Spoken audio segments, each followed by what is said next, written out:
रविजीको कुरा गरौँ। अब यो भन्दा ऋषि धमलाजीलाई अलिकति ननिको लाग्ला। मलाई हाम्रो कुरा के स्पष्ट छ भने हाम्रा कुरा के स्पष्ट छन् भने रविजीले कमजोरी गरेको भए पक्राउ गर्नु हुँदैन भन्ने कुरा हाम्रो छैन। हामी त हाम्रै पार्टीभित्रका नेताहरूले कमजोरी गरेको छ भने पनि कानुनभन्दा माथि कोही छैन भनेर हाम्रै पार्टीका वरिष्ठ नेताहरूलाई समेत पक्राउ पर्दा समेत ठिक छ कानुनले चाहिँ जे हो त्यो फैसला गर्ला भनेर बसेको त्यसबेला आफै प्रधानमन्त्री हुँदाखेरि। भन्दा अहिले हाम्रो कुरा के हो भने समग्र सहकारीहरूका बारेमा जुन गम्भीरताका पूर्वक बरु त्यो सहकारी छानबिन समितिले चाहिँ दिएको छ आफ्ना राय हामीले प्रतिवेदन हेऱ्यौँ भने समग्रतामा कसरी जाने भनेर। तर यो सरकार चाहिँ अहिले कहीँ न कहीँ कीर्तिपुरमा बन्न लागेको नयाँ मीन भवन र त्यसमाथि प्रधानमन्त्री र प्रधानमन्त्रीको पार्टीका माथि घेराबन्दी र हमला जसरी भयो त्यसको विषय अन्तर गर्नका लागि हतारिएर रविजीलाई मात्रै पक्राउ गर्नेतिर गयो कि अहिले चलेको छ। तपाईहरु सबै मिडिया कर्मीहरूले कभरेज गर्नुभएको छ राष्ट्रिय मिडियाहरूमा पनि। भन्दा नेपाली कांग्रेसको जिम्मेवार एकजना पदाधिकारीको फोटो र नाम दिनकै पत्रिकामा आएको छ। नेकपा एमालेबाटै नेतृत्व गर्ने एकजना सभापतिजीको नाम दिनकै आउँछ। भन्दा उहाँहरूको त रविजीको भन्दा छ्याङछ्याङती देखिने गरी प्रमाण आएर उहाँ आफैले के अरे मतलब अहिलेको नयाँ दानवीरसँगै ऋण सापटी लिएर समेत उहाँले तिरेको कुरा स्वीकार गरिसक्नुभयो। यस्तो साबुती बयान दिइसक्नुभयो मिडियाहरूमा समेत। यसका बारेमा कुनै पनि नहेर्ने। यसले के देखाउँछ भने आफ्नाहरू जतिलाई संरक्षण गर्ने, आफ्नाहरू जतिलाई जोगाउने र आफूलाई पालन पोषण गर्ने, आफूलाई चन्दा दिने, आफूलाई दान भेटी चढाउनेहरू जतिको संरक्षण गर्ने, आफ्ना खिलाफ र विरुद्धमा जाने भरि जतिलाई समातेर सत्ताको दुरुपयोग गरेर थुन्नेतिर निरङ्कुशतातिर त सरकार जान खोजेको होइन। हामीलाई नेकपा एमालेको चाहिँ धेरै चिन्ता नहोला, देशको चिन्ता छैन। हामी नेता कार्यकर्ता भएर राजनीतिक कर्मी भएर राजनीति गर्छु जनताको सेवा गर्छु भनेर हिँड्नेहरूका शिर निउराएर चोकमा राम्रोसँग उच्च मनोबलले हिँड्न नसक्ने स्थिति सृजना भएको छैन। यसका बारेमा विचार गर्नु पर्दैन। दलाल बिचौलियाहरू भ्रष्टाचारीहरूले चाहिँ आफ्नो स्वार्थमा धक्का लाग्ने भए पछाडि रातारात यो प्रकारको चाहिँ समीकरण निर्माण गरेर आफूलाई रक्षा गर्नका निमित्त आफ्नो सेवाका निमित्त खडा गरिएको चाहिँ बुख्याचा सरकार हो। त्यसकारण यसको हामी प्रतिवाद गर्छौँ भनेका थियौँ। घटनाक्रमले त्यो सिद्ध गरेन। नक्कली भुटानी शरणार्थी काण्डको इन्जिनियरिङ मास्टर डिजाइन गर्ने बेचन झाले इन्कारी बयान गर्नुभयो। जस्ताको तस्तै लगेर नाटक गरेर अहिले उहाँलाई चाहिँ राखिएको छ। बेचन झालाई राम्रोसँग केरकार गरेर सबै कुरा चाहिँ बयान लिएर उनले चाहिँ दिएका बयानका आधारमा अरू अभियुक्तहरूलाई चाहिँ अघि ऋषि धमलाजीले भनेको जस्तो कोही हिरासतमा कोही पूर्वपक्षका लागि थुनामा जानुपर्ने स्थिति हो नि, त्यसलाई डिसमिस गरियो। नापीमा मालपोतमा लगायतका हाम्रा सरकारी अड्डाहरूमा गएर बिना घुस काम भयो भने नागरिक चकित हुन्छ, त्यसलाई सरप्राइज हुन्छ। त्यो बिना घुस बिना चलखेल सजिलै काम दुःख नपाइकन जनताले काम पायो भने यो के अचम्म भयो, साँच्चै काम भएको हो कि होइन भनेर जनता कन्फ्युजन नपर्ने जस्तो यति धेरै भ्रष्टाचार व्यथिति कुशासन सरकार कस्तो लयमा हिँडिराखेको छ भन्ने कुरा हो। हामीले गरेका अहिले आलोचनाहरू फगत आलोचनाका लागि मात्रै आलोचना होइन। अघिल्लो पटक कमरेड प्रचण्ड प्रधानमन्त्रीको रूपमा सरकारको नेतृत्व गरिरहँदाखेरि रुकुम जाजरकोट सल्यान लगायतका क्षेत्रहरूमा केन्द्रबिन्दु बनाएर भूकम्प गयो। मिर्न फाट्दै राज्यका सबै संयन्त्रहरूलाई घटनास्थलमै लिएर उहाँले त्यसको सम्पूर्ण रूपमा चाहिँ प्रतिरोध गर्ने या त्यसलाई व्यवस्थापन गर्ने खोज उद्धार गर्ने लगायतका काम गर्नुभएको। सिङ्गै लोकले नै के भन्यो भने सरकारले यसपटक चाहिँ ठिक ढङ्गले आफ्नो पहल कदमी लियो भनेर भन्यो। यसपालि तपाईँ हेर्नुभयो भने संयोगले उहाँ अमेरिकामा हुनुहुन्थ्यो प्रधानमन्त्री। तर प्रधानमन्त्री अमेरिकामा हुँदा देशै नचल्ने त होइन। यहाँ भएको कार्यवाहक प्रधानमन्त्रीलाई क्याबिनेटको मिटिङ बस्नका लागि अनुमति माग्दा दिनु भएन। प्रमुख प्रतिपक्षीय दल के गर्दैछ अघि ऋषि धमलाजीले सोध्नुभयो।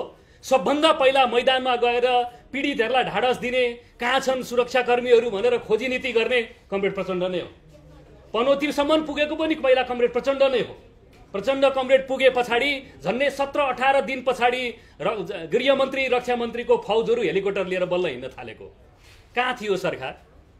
अनि दुई ठुला पार्टी मिलेर उहाँहरूले के भन्नुभएको भने राजनीतिक स्थायित्व र सुशासनका निमित्त र संविधान संशोधन गर्ने मुख्य अभिप्राय राखेर हामीले संसदीय परम्परा र अभ्यास भन्दा बाहिरबाट दुईटा पहिलो र दोस्रो शक्तिका बीचमा सरकार बनायौँ भन्नुभयो। 100 दिन नकड्दै यो सरकार हल्लियो हल्लियो भनेर अस्ति भूकम्प आएको जतिकै हल्लिया थियो। तपाईँहरू सबैले चाहिँ न्युज कभर गरेको त्यो प्रतिपक्षले हल्लाएको होइन नि। आफ्नै धरातल या आफ्नो जग बलियो नभएपछि घरका माथि जति सुकै चाहिँ इनामेल र कलर लगाएर रङरोगन गरे पनि त्यो घर चाहिँ बलियो हुँदैन। अहिले यो सरकारको भनेको स्थिति यसको जग बलियो छैन। यसलाई यो राजनीतिक सहमतिका आधारमा बनेको सरकार पनि होइन।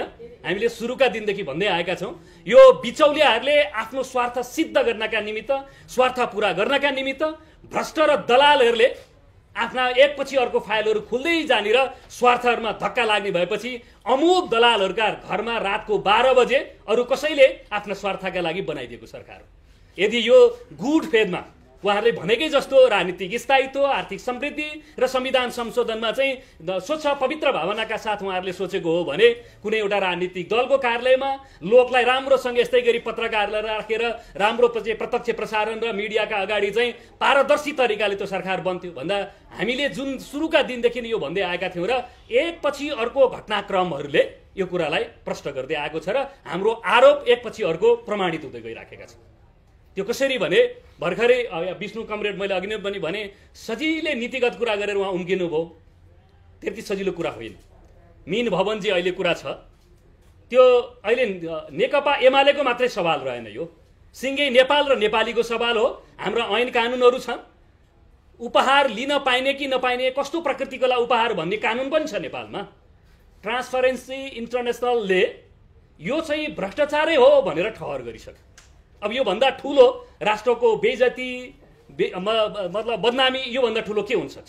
तर फेरि सजिलै कमरेडहरू भनिराख्नु भएको छ कि हामीलाई एउटा व्यापारीले गिफ्ट दिनुभयो त्यो कुरा स्वीकार गर्यौँ, त्यति सजिलो कुरा हो कि अब त्यसो भए हामी अन्तर्राष्ट्रिय मूल्य मान्यता नजिरहरू कानुनहरू स्वीकार गर्दैनौँ भनेर आजदेखि नेकपा एमाले भन्नु पर्यो।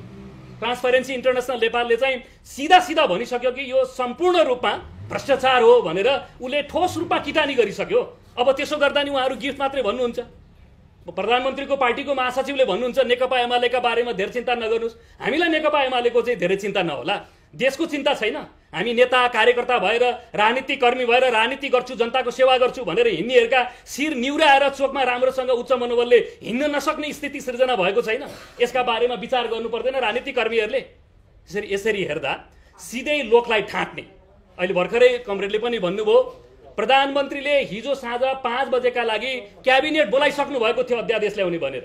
दल विभाजनको ऐनमा केन्द्रीय समिति वा प्रतिनिधि सभामा 20% को चाहिँ संख्या पुगेपछि फुटाउन पाइने भन्ने ड्राफ्ट तयार भएर प्रधानमन्त्री कार्यालयमा थियो। नेपाली काङ्ग्रेसले त्यो कुरा अस्वीकार गरिसके पछाडि मात्रै बल्ल त्यो रोकिएको हो। त्यसैले उहाँहरू सिधा सिधा लोकलाई ढाँटिराख्नु भएको छ। यो सबै हामीले बुझे पनि हुन्छ। त्यसैले उहाँहरू अध्यादेशको बाटोमा गएकै हो। अघि ऋषि धमलाजीले भनेकै जस्तो कुरा के हो भने प्रधानमन्त्री देश दुनियाँ जगतकातिर हुनुहुन्न।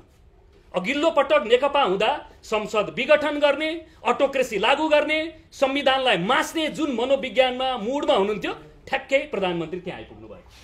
अहिले हेर्नुभयो भने उहाँ साना पार्टीहरूलाई मास्ने, टुक्र्याउने, तिनलाई ल्याएर आफ्ना दलमा मिसाउने, ठुलो पार्टी भएर बस्ने, कथम कदाचित अदालतबाट नयाँ प्रकारको चाहिँ व्याख्या फैसला आयो भने पनि आफ्नै नेतृत्वमा सरकार रहिराखोस् र अगाडि जाने अभिप्राय र मुख्य उद्देश्यमा उहाँ लाग्नु भएको छ। होइन भने म एक दुईवटा तथ्य तपाईँलाई राख्न अनुमति चाहन्छु। होइन भने उहाँहरूले भनेकै राजनीतिक स्थायित्व जुन दिनदेखि यो सरकार निर्माण भयो हामी प्रतिपक्षले तल विरोधै गर्यौँ रे, बाँकी अरू जम्मै नागरिक समाज, राजनीतिक विश्लेषक, बुद्धिजीवी सबै सञ्चारकर्मी सबैकाबाट हेर्नुभयो भने यो सरकार निर्माण भएका दिनदेखि आलोचना सुरु भएको छ। कुनै न कुनै रूपमा यो सरकारको चाहिँ विवादास्पद कार्यदेखि बाहेक अरू केही भएको छैन। सबभन्दा नाफामा गएको आजको दिनमा अँध्यारो राष्ट्रबाट उज्यालो मुलुकमा ल्याउने नेपाल विद्युत प्राधिकरणका माथि कसरी झम्टियो सरकारले। हुचिलले चाहिँ कुखुराका चल्लालाई छोपे जस्तो छोपेको होइन, त्यसको रक्षा त अदालतले गरिदिएको हो नि। 2 जना बोर्ड सदस्यहरूलाई चाहिँ कहीँ न कहीँ गरेपछि हामी संसदभित्रबाट प्रतिरोध गऱ्यौँ।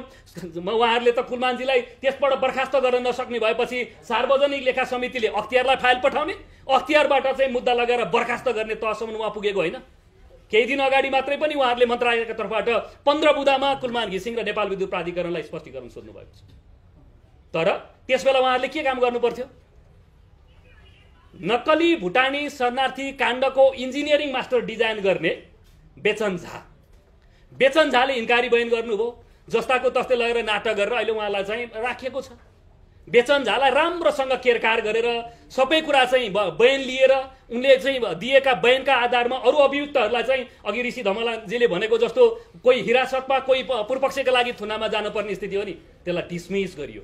हामीले त्यसमा पहिले के भनेका थियौँ भने दलाल बिचौलियाहरू भ्रष्टाचारीहरूले चाहिँ आफ्नो स्वार्थमा धक्का लाग्ने भए पछाडि रातारात यो प्रकारको चाहिँ समीकरण निर्माण गरेर आफूलाई रक्षा गर्नका निमित्त आफ्नो सेवाका निमित्त खडा गरिएको चाहिँ बुख्याचा सरकार हो। त्यसकारण यसको हामी प्रतिवाद गर्छौँ भनेका थियौँ। घटनाक्रमले त्यो सिद्ध गरेन एकातिर। अर्कोतिर बाढी पहिरो आएको छ। आजका दिनसम्म प्रधानमन्त्रीले प्रतिपक्ष र अरू सिङ्गै देशलाई अपिल गर्नुभएको छैन कि एकताबद्ध भएर यसरी यो विपदको सामना गरौँ भनेर। यसको हामीले चाहिँ आर्थिक हिसाबले पूर्वाधारका हिसाबले यसको क्षतिको आकलन गर्ने हो भने भूकम्पको भन्दा ज्यादा छ। म तपाईँहरूलाई आफ्नै म निर्वाचन क्षेत्रबाटै घुमेर केही दिन अगाडि मात्रै उपत्यका आइपुगेको हो। धान थन्क्याउनका निमित्त भकारी र धोक्रो जम्मा गरेको किसानको खेत पुरै बगरमा परिणत भएको छ। त्यस्तो स्थितिमा किसानको मनोविज्ञान मनोबल कस्तो होला, कसरी त्यसलाई हामीले आकलन गर्न सक्छौँ? हामी जम्मै किसानका छोराछोरी नै छौँ यहाँ। म फेरि दोहोऱ्याएर भन्न चाहन्छु, धान थन्क्याउनका लागि भकारी र धोक्रो लिएर धान काट्ने र चाहिँ बिटा भित्राउने चाहिँ तयारीमा रहेका किसानहरूका खेत पुरै बगरमा परिणत भएका छन्। त्यसलाई कसरी चाहिँ पुनर्स्थापना गर्ने? यसको इम्प्याक्ट त अहिले विष्णुजीले अघि भर्खर भन्नुभयो, अर्थतन्त्र के बढ्दै गएको छ अरे। हेर्नुहोला, भकारीका धान सकिँदैछन्, उता थन्काउनु पर्ने धान बगरमा परिणत भएको छ। किसानको हालत के हुन्छ? यहाँ काठमाडौँमा बसेर कुरा गरेको जस्तो मात्रै सजिलो कुरा होला त यो? त्यसैले यसरी हेर्दा यति ठुलो विपद, राजमार्ग अहिलेसम्म अझै सञ्चालनमा आउन सकेको छैन। मैले प्रतिनिधित्व गरेको सिन्धुपाल्चोक 1 नम्बर क्षेत्र तातो पानी नाकासँग जोडिन्छ। त्यहाँ अहिलेसम्म सहज ढङ्गले मालवाहक गाडीहरूले आउन सकेको छैन। तुइन हालेर सुरुका दिनमा त तुइनबाट हामी आफै गएर बाँस काटेर कहाँ पुराना थोत्रा लट्ठाहरू ल्याएर निर्माण गरेको। त्यहाँ एकजना कोही मन्त्री सांसद जानु भएन। हामी गएर त्यहाँका स्थानीय जनप्रतिनिधि र जम्मै अरू स्थानीय मान्छेले काम गरेपछि 15 दिनमा गएर आजभोलि उहाँहरू चाहिँ भटाभट हामीले बनाइदिएको पुल उद्घाटन गर्न थाल्नु भएको छ, सत्तापक्षका मन्त्री र सांसदहरू। यस्तो सरकार यो। अनि यो सरकार राम्रो छ, गजब छ, चट्ट भनिदिनु भएको छ उहाँहरूले। यसरी हेर्दा यो सरकार जुन अभिप्रायका लागि जन्मिएको त्यो काम चाहिँ उसले गरिराखेको छ। फेरि यसले भ्रष्टाचारीको संरक्षण गर्ने भनेको, दलाल बिचौलियाहरूको चाहिँ सेवा गर्ने भनेको त्यही काम गरिराखेको छ। होइन भने जनताका लागि काम गर्ने हो भने त जनता विपदमा छन्, जनता आपतमा छन्, जनता सङ्कटमा छन्। यो आपत र विपदमा पक्षीय प्रतिपक्षीय केही नभनिकन एउटा साझा सङ्कल्प गरेर ल बजेटलाई नै नयाँ एउटा विशेष बजेट निर्माण गरेर अगाडि जाउँ र यो सबै अहिलेको डिजास्टरलाई म्यानेजमेन्टमा बदलौँ भनेर जानुपर्ने हो नि। यसरी हेर्दा सरकार चाहिँ जनताका कामहरूबाट च्युत छ। कसरी चाहिँ आफ्नो चाहिँ मतलब यो अटोक्रेसी लागू गर्ने भन्ने कुरामा सरकार र सरकारको प्रधानमन्त्री त्यसमा केन्द्रित हुनुहुन्छ।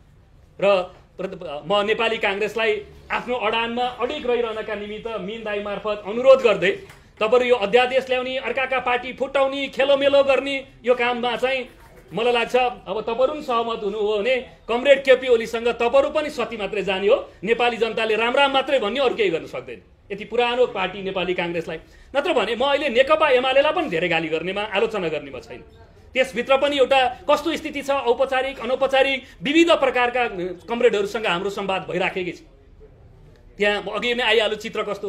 कमरेड बिन्दा पाण्डे भनेको त्यति ठुलो सिनियर महिला नेत्री, उहाँले समेत यो चाहिँ गलत भयो भनेर त्यसका बारेमा परामर्श गर्नुको साटो फरमान जारी गरेर स्पष्टीकरण आयो।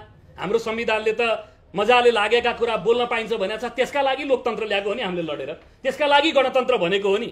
यहाँ त पार्टीभित्र कुनै लोकतन्त्र, कुनै जनवाद छैन। हामी कम्युनिस्टहरूले भने त अझ freedom in discussion, unity in action भन्छ। कम्युनिस्टहरूको सिद्धान्तको कुरा गर्ने हो भने छलफलमा व्यापक स्वतन्त्रता, काम कारबाहीमा एकरूपता भन्ने हो। यहाँ त छलफलै गर्न नपाइने जस्तो स्थिति सृजना भयो। हामी बाहिरका बोल्नेलाई त उहाँहरूले दमन गरि नै हाल्नुहुन्छ, के गर्नुहुन्छ। आफ्नै पार्टीभित्रकालाई समेत दमन गर्न थाल्नुभयो भनेपछि पार्टीभित्र बाहिर बिचौलियाहरूको कुरा। मिनबहादुर गुरुङले गिफ्ट दिनुभयो, ठिकै छ, मान्न सकिएला। तर भाटभटेनीमा सप्लायर्सको काम गरेको एकजना व्यक्तिको पेमेन्ट प्राप्त नगरेर आत्मदाह गर्नुभएको होइन। अहिले यो काण्ड आइसके पछाडि हजारौं मजदुरहरूको चाहिँ राम्रोसँग सेवा सुविधा चाहिँ भरण नगरेको हुनाले भनेर उहाँहरूले मुद्दा हालेको कुराहरू समेत बाहिर आएको छ।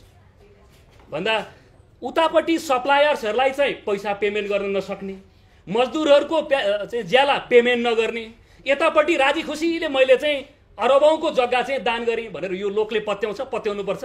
अनि यो सरकार राम्रो छ भन्ने हुन्छ काहीँ? त्यसैले यो सरकार जे उद्देश्यका लागि निर्माण भएको त्यसले आफ्नो काम गरिराखेको छ। तर विपदको व्यवस्थापन गर्ने, जनताको सेवा गर्ने, यसले चाहिँ कहीँ न कहीँ आर्थिक समृद्धिको क्षेत्रमा काम गर्नुपर्ने त्यो कुरा गरेको छैन। तुलना गराउन यहीँ म अलिकति कुरा राख्न चाहन्छु कि प्रचण्ड नेतृत्वको सरकारका बेलामा हामीले के भन्यौँ भने संविधानमा हामीले समाजवादलाई स्वीकार गरेका छौँ। समाजवादमा जाने हामी सबैको साझा गन्तव्य हो। यो लोकतन्त्र गणतन्त्र लडेर ल्याउने परिवर्तनका सबै राजनीतिक दलहरूको साझा हामीले स्वीकार गरेको र संविधानमा उल्लेख गरेको कुरा के हो भने समाजवादमा जाने। समाजवाद रातारात चुड्की बजाएको जसरी आउँदैन, त्यसको त एउटा प्रक्रिया छ, त्यसले कहीँ न कहीँ स्टेजहरू पार गरेर जानुपर्छ। त्यसरी जाँदाखेरि हामीले के भन्यो भने आर्थिक समृद्धि हासिल गर्ने भन्दा कस्तो प्रकारको आर्थिक समृद्धि? सामाजिक न्याय सहितको आर्थिक समृद्धि, सबै प्रकारका चाहिँ समुदायहरू वर्गहरूलाई समेट्ने सामाजिक न्यायको चाहिँ सुनिश्चित भएको आर्थिक समृद्धि। एकाध केही मानिसहरू मात्रै बिचौलियाहरू मात्रै धनी हुने कुरालाई आर्थिक समृद्धि भन्न सकिँदैन। त्यसो भन्दा नेपाली कांग्रेसले हामीले यहाँ सामाजिक न्यायको सिद्धान्तको कुरालाई अलिकति व्याख्या गरेनौँ भने के भन्छ भने दलाल भन्न छोड्नुहोस्, बिचौलिया भन्न छोड्नुहोस्, यी व्यापारीहरूलाई गाली गर्न छोड्नुहोस् भन्नुहुन्छ उहाँहरूले। हामीलाई भ्रष्टाचारीलाई, दलाललाई, बिचौलियालाई बिचौलिया नभनेर के भन्ने? त्यसलाई माला लाउने? त्यो त लाउन सकिँदैन। केही सीमित मान्छे, मुठीभर मान्छेहरू अम्लामा भाँचेर गर्न सकिने चाहिँ कर्पोरेट हाउसहरू 12-15वटा कर्पोरेट हाउस छन् हाम्रो देशमा। ती कर्पोरेट हाउसले सिँगै राज्य सत्तालाई नै इन्फ्लुएन्स गर्छन्। एउटा सरकार त छोडिदिनुहोस्, सरकार त उसलाई मन लागेको मान्छे ल्याएर ढ्याक्क राखिसकेको छ। त्यसले सिँगै राज्य प्रणालीलाई नै त्यसले प्रभावित गर्छ हो। त्यसकारण हामी के भन्छौँ भने सामाजिक न्यायको स्थिति चाहिँ सुनिश्चित भएको आर्थिक समृद्धि हुनुपर्छ। त्यसैले समाजवाद उन्मुख आर्थिक समृद्धि, त्यसभित्र सामाजिक न्यायको सिद्धान्तलाई स्वीकार गरेको, सुनिश्चितता गरेको। त्यसपछि यसका लागि के चाहिन्छ भन्दा तपाईँ अहिले हामी यति कुरा त भनौँ न, यहाँबाट भन्दा भ्रम सृजना गर्यो, निराशा बाँड्यो, यसो भन्नु होला मलाई, त्यो कुरा होइन। नापीमा, मालपोतमा लगायतका हाम्रा सरकारी अड्डाहरूमा गएर बिना घुस काम भयो भने नागरिक चकित हुन्छ, त्यसलाई सरप्राइज हुन्छ। त्यो बिना घुस, बिना चलखेल सजिलै काम, दुःख नपाइकन जनताले काम पायो भने यो के अचम्म भयो, साँच्चै काम भएको हो कि होइन भनेर जनता कन्फ्युजन नपर्ने जस्तो यति धेरै भ्रष्टाचार, व्यथिति, कुशासन चाहिँ भएको। यो अहिले भर्खर केपी ओली आएपछि भयो भने हामीले भएन भने यो हाम्रो राज्य प्रणालीमा व्यवस्थामा यो कहीँ न कहीँ कुशासन थियो।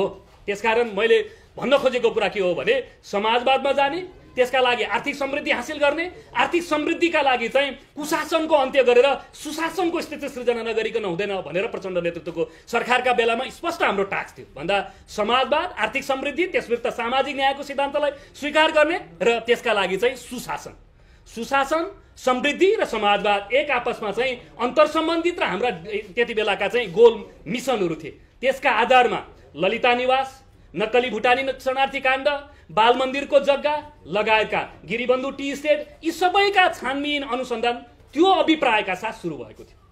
त्यो कुनै कसैका प्रति प्रतिशोध साध्न, कसैलाई राजनीतिक हिसाबले तलमाथि पार्नका निमित्त त्यसको उद्देश्य थिएन। मैले भने म दोहोऱ्याएर भन्न चाहन्छु, समाजवादमा पुग्ने, आर्थिक समृद्धि हासिल गर्ने, आर्थिक समृद्धि हासिल गर्नका निमित्त आजका दिनमा समृद्धि के मतलब सुशासन चाहिन्छ। भन्दा सुशासनका लागि कहीँ न कहीँ दलाल बिचौलियाहरूसँगको सम्बन्ध राज्यले त्यसलाई कट अफ गर्न पर्थ्यो। त्यो कट अफ गर्नका निमित्त कमरेड प्रचण्ड सरकारको नेतृत्वले सुरु गरेको र त्यो गर्यो भनेर बिचौलियाहरूले सरकार ढाल्यो भनेर हामीले त्यस बेला भने त्यो हाम्रो कुनै आवेग थिएन।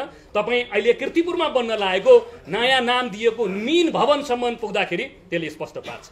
अब कुरा आयो, अघि ऋषिजीले भन्नुभयो सहकारीको कुरा, त्यो पनि चर्चा गरौँ। सहकारीको विषयले लामो समय नेपाली कांग्रेसले संसदमा अवरोध गर्यो, व्हिल घेर्ने तहमा भयो, मर्यादा पालक राखेर प्रधानमन्त्रीले भाषण गर्नुपर्ने तहको स्थिति सृजना भयो। त्यो सबै हामी सबैलाई थाहा छ, मैले स्मरण मात्रै गरेको। र हामीले के भन्यौँ त्यस बेला भने एउटा दुईटा कुनै सहकारी भन्दा नि सिङ्गै देशको अर्थतन्त्रलाई प्रभावित पार्ने गरिकन सहकारीको समस्या चाहिँ निकै ठुलो जटिलता छ र यसका बारेमा राज्य गम्भीर हुनुपर्दछ र त्यसका बारेमा अध्ययन गरौँ भन्ने हाम्रो त्यस बेला कुरा थियो। तर कमरेड केपी ओलीले त्यति बेला हामीसँग सत्ता साझेदारै हुनुहुन्थ्यो। पहिलो त उहाँ त्यो छानबिन समिति बनाउनका लागि तयारै हुनु भएन, निकै पछि मात्रै बाध्य भएर तयार हुनुभएको हो। किनभने माओवादीले प्रस्ताव गरेकै थियो, नेपाली कांग्रेसले त्यो त माग गरेकै थियो, शेरबहादुर र प्रचण्डका बीचमा कुरा भएर रविजी स्वयं पनि त्यो संसदीय छानबिन समिति बनाउन तयार हुनुहुन्थ्यो, तर कमरेड केपी ओली तयार हुनुहुन्थ्यो। तर पछि त्यो नगरिकन नहुने भएपछि हुनुभयो। हुँदा के शर्त ल्याइयो भने 12-14वटा मात्रै सहकारीको चाहिँ छानबिन गर्ने भनेर त्यसबेला कमरेड केपी ओलीले नै भनेको। हामीले त के भनेको भने सहकारी, समग्र सहकारीहरूको बारेमा अहिले चाहिँ केही करोडको कुरा गरिएको छ, अरबौं रुपियाँको चाहिँ बारेमा जे घोटाला भएको छ, यी समग्रका बारेमा अध्ययन गर्ने, समस्याहरू कहाँ छन् पहिचान गर्ने र यसको दिगो व्यवस्थापनका बारेमा समग्रको कार्यक्षेत्र र टिओआर दिएर चाहिँ सहकारीका समस्याका बारेमा संसदीय छानबिन समिति बनाऊ भनेर त्यसबेला हामीले भनेको। तर त्यसबेला केपी कमरेडले मान्नु भएन।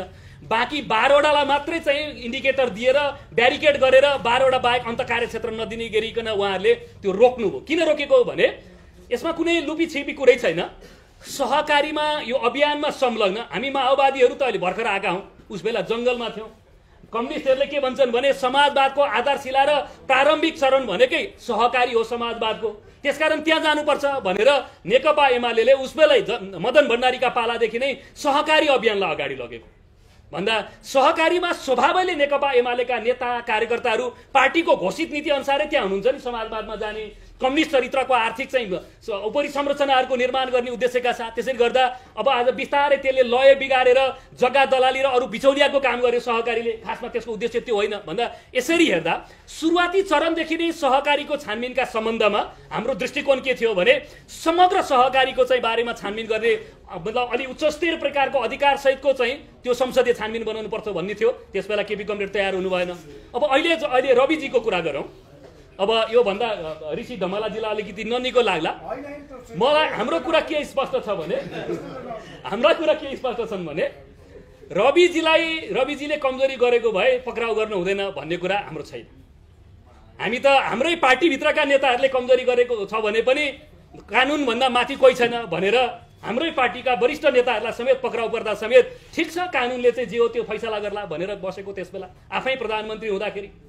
भन्दा अहिले हाम्रो कुरा के हो भने समग्र सहकारीहरूका बारेमा जुन गम्भीरताका पूर्वक बरु त्यो सहकारी छानबिन समितिले चाहिँ दिएको छ आफ्ना राय, हामीले प्रतिवेदन हेऱ्यौँ भने समग्रतामा कसरी जाने भनेर।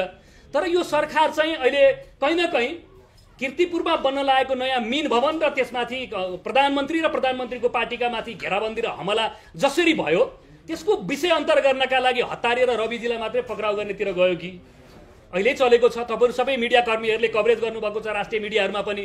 भन्दा नेपाली कांग्रेसको जिम्मेवार एकजना पदाधिकारीको फोटो र नाम दिनकै पत्रिकामा आएको छ। नेकपा एमालेबाटै नेतृत्व गर्ने एकजना सभापतिजीको नाम दिनकै आउँछ। भन्दा उहाँहरूको त रविजीको भन्दा छ्याङछ्याङती देखिने गरी प्रमाण आएर उहाँ आफैले के अरे मतलब अहिलेको नयाँ दानवीरसँगै ऋण सापटी लिएर समेत उहाँले तिरेको कुरा स्वीकार गरिसक्नुभयो। यस्तो साबुती बयान दिइसक्नुभयो मिडियाहरूमा समेत। यसका बारेमा कुनै पनि नहेर्ने। यसले के देखाउँछ भने आफ्नाहरू जतिलाई संरक्षण गर्ने, आफ्नाहरू जतिलाई जोगाउने र आफूलाई पालन पोषण गर्ने, आफूलाई चन्दा दिने, आफूलाई दान भेटी चढाउनेहरू जतिको संरक्षण गर्ने, आफ्ना खिलाफ र विरुद्धमा जाने भरि जतिलाई समातेर सत्ताको दुरुपयोग गरेर थुन्नेतिर निरङ्कुशतातिर त सरकार जान खोजेको होइन। हामीलाई यो आशंका छ। यसरी हेर्दा अब यो सरकारले बनेको दिनदेखि नै ढल्छ ढल्छ ढल्छ भन्ने भयो। दशैं अगाडि केही दिन अगाडि त यो सरकार भूकम्प आएर हल्लेकै जतिखेर ढल्न खोजेको थियो। उहाँहरूले भन्नुभएको राजनीतिक स्थायित्वको कुरा र आजका दिनका घटनाक्रम हेर्दा त्यही देखिन्छ। बाढी, पहिरो, विपद, सङ्कट, आर्थिक मतलब मन्दी, यी सारा कुराहरू छन्। त्यसतिर कुनै ध्यान केही चिज छैन। अध्यादेश ल्याएर कसरी पार्टी फुटाउने र कसरी आफ्नो पार्टीलाई पहिलो पार्टी बनाउने भन्दा प्रधानमन्त्रीको ध्यान अन्यत्र छँदै छैन। भन्दा यसरी हेर्दा सरकारको 100 दिनका चाहिँ समीक्षा गर्दाखेरि सम्पूर्ण रूपमा यो सरकार चाहिँ असफल भएको छ। असफल मात्रै होइन, यसले भ्रष्टाचारीहरूको संरक्षण गरेको छ। यसले चाहिँ भ्रष्टाचारलाई चाहिँ प्रशय दिने गरी काम गरेको छ। एमनेस्टी इन्टरनेसनलले जे भन्यो त्यो कुराबाट स्पष्ट हुन्छ। त्यसैले हामीले अब अहिले के भनेका छौँ भने सरकारले लय बिगारेको छ। यसो भन्दा हाम्रो यहाँ के कुरा छैन भने तत्काल माओवादी यो सरकार फेर्ने, बदल्ने, फेरि सरकारमा जाने हामीलाई यो हतारो छैन। हुन त माओवादीका विरुद्धमा माओवादी भ्रष्टाचार विरोधी अभियानमा लाग्यो र माओवादीले अलिकति नयाँ ढङ्गले सोच्यो भनेरै माओवादी सरकार ढालियो। त्यो नकारात्मकै कुरा हो। तर हामी नेपाली कांग्रेस र नेकपा एमालेलाई धन्यवाद दिँदै के भनिराखेका छौँ भने यो नकारात्मकै हो। जनताका बीचमा हामी नत्र एमाले, माओवादी, कांग्रेस उस्तै उस्तै हो भन्ने जस्तो एउटा मेसेज भइराखेको थियो। यो सरकार पछाडि बरु माओवादीले, प्रचण्डले यस्तो नेतृत्व गरिराखेको छ भन्ने कुरा समृद्धिका कुराबाट देखिएको छ। बाढी पहिरोमा जाँदाखेरि हामीले एउटा हिसाबले गरेका छौँ। भूकम्प आउने बेला 72 को भूकम्पको बेला सुशील कोइराला प्रधानमन्त्री, कमरेड प्रचण्ड त्यसबेला प्रतिपक्षी दलको नेता हुनुहुन्थ्यो। उहाँले नै आजका दिनदेखि हामी प्रतिपक्षी रहँदैनौँ, सरकारसँगै मिलेर भूकम्पको विपद व्यवस्थापन गर्छौँ भनेको थियो। तर यो सरकारले त आजका दिनसम्म सर्वपक्षीय बैठक बोलाएको छैन। त्यसो भएर हिजो 13 वटा बुदामा विपक्षी दलहरूका तर्फबाट ज्ञापन पत्र बुझाइएको छ।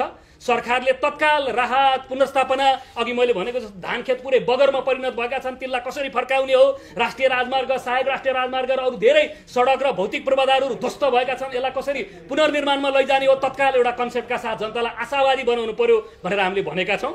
यदि सरकार ठिक लयमा आउँदैन भने हामीले हाम्रो माओवादी पार्टीका तर्फबाट आगामी शनिबार 10 गते बागमती प्रदेशको पार्टीको आयोजनामा काठमाडौँमा एउटा खबरदारी सभा हामी गर्दैछौँ।